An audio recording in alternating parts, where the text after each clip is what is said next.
અમદાવાદના ચીમનભાઈ બ્રિજ પર બે લૂંટારૂ રિક્ષામાં જતી મહિલાના 13.56 લાખના દાગીના લૂંટી ફરાર થઈ ગયા હતા,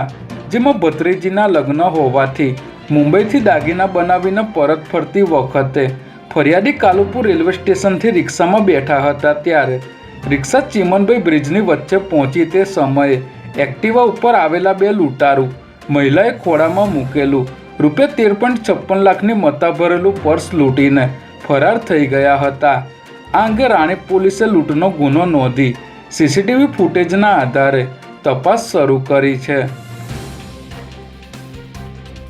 અમદાવાદ મ્યુનિસિપલ કોર્પોરેશનના એસ્ટેટ વિભાગ દ્વારા સતત દબાણો હટાવવા માટેની કામગીરી કરવામાં આવી રહી છે ત્યારે એસ્ટેટ વિભાગ દ્વારા અમદાવાદ પૂર્વના કઠવાડા વિસ્તારમાં આવેલ રત્નમ ઇન્ડસ્ટ્રીયલ એસ્ટેટમાં ઊભા કરવામાં આવેલ 2 યુનિટનું બાંધકામ તોડી પાડવામાં આવ્યું છે।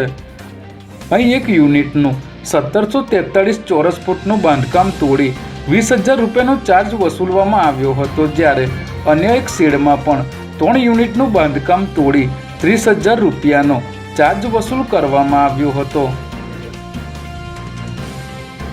રાજ્યમાં હાલ બદલીઓનો દોર ચાલી રહ્યો છે ત્યારે આઈએએસની બદલીના ઓર્ડર કરવામાં આવ્યા છે, જેમાં વડોદરા મ્યુનિસિપલ કમિશનર,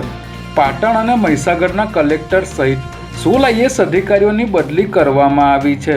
જેમાં ખાસ કરીને મેયર સાથેના વિવાદને કારણે વડોદરા મ્યુનિસિપલ કમિશનર દિલીપ રાણાની ગાંધીનગર હાયર એજ્યુકેશન કમિશનર તરીકે બદલી કરી દેવામાં આવી હોવાની ચર્ચાઓ ચાલી રહી છે। સાથે જ વડોદરા ડેપ્યુટી મ્યુનિસિપલ કમિશનર અર્પિત સાગરની પણ મહીસાગર જિલ્લા કલેક્ટર તરીકે બદલી કરી દેવામાં આવી છે।